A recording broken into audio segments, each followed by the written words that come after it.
I was much older and much more wise when I was 16. And we've been together ever since. And in fact, we celebrated Friday our 44th wedding anniversary. Yay!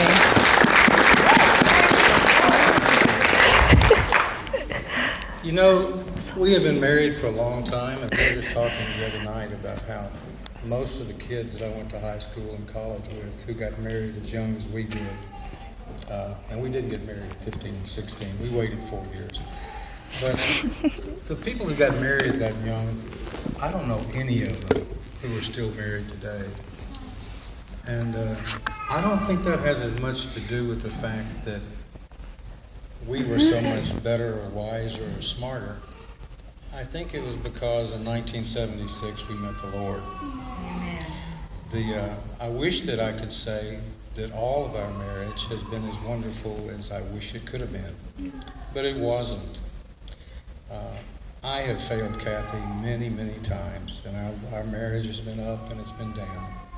But I want to share with you a verse this morning that has meant something to me for a very, very long time. When I first came to know the Lord, we were living in Knoxville, Tennessee. We'd been married about 6 years. I was a senior in college. I was working in an all-night grocery store.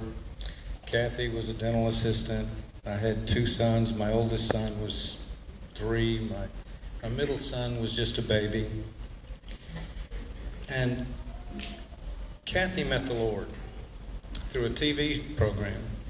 Oral Roberts pointed his skinny finger at her one morning and told her that something good was about to happen in her life. And it really did. And it changed her life. And because it changed her life, it changed my life.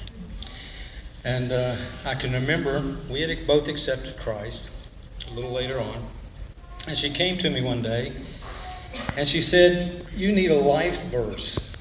And I didn't really know what a life verse was, but she was much older and wiser than I was. And the Lord, she was about 3 weeks saved further than I was. So I had to obey, and I started looking for a life verse. And I thought to myself, there are so many verses in this Bible, and I'm just a baby, and I hadn't read 1,000th of them yet. And where on earth am I going to find a verse in all of this that is going to speak to me and be a life verse? I didn't know what it was, but I do now. And when I opened my Bible to start this long journey, I turned to Psalms 27. And Psalms 27 is a marvelous psalm. It talks about wonderful things. It opens up with, "The Lord is my light and my salvation. Whom shall I fear?" It goes on to say, "Though an army encamp against me, my heart shall not fear." It has all these wonderful verses. But it was toward the end of the psalm, in verse 13, that God really grabbed me.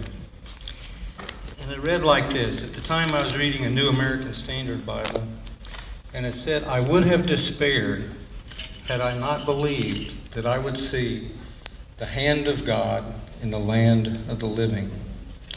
And you know, the thing that excited me about what Kathy had found, I wasn't afraid of hell. I wasn't afraid of dying. I wasn't looking for fire insurance. I'd come to the point that I was afraid of living. I didn't want to live the way I had been living.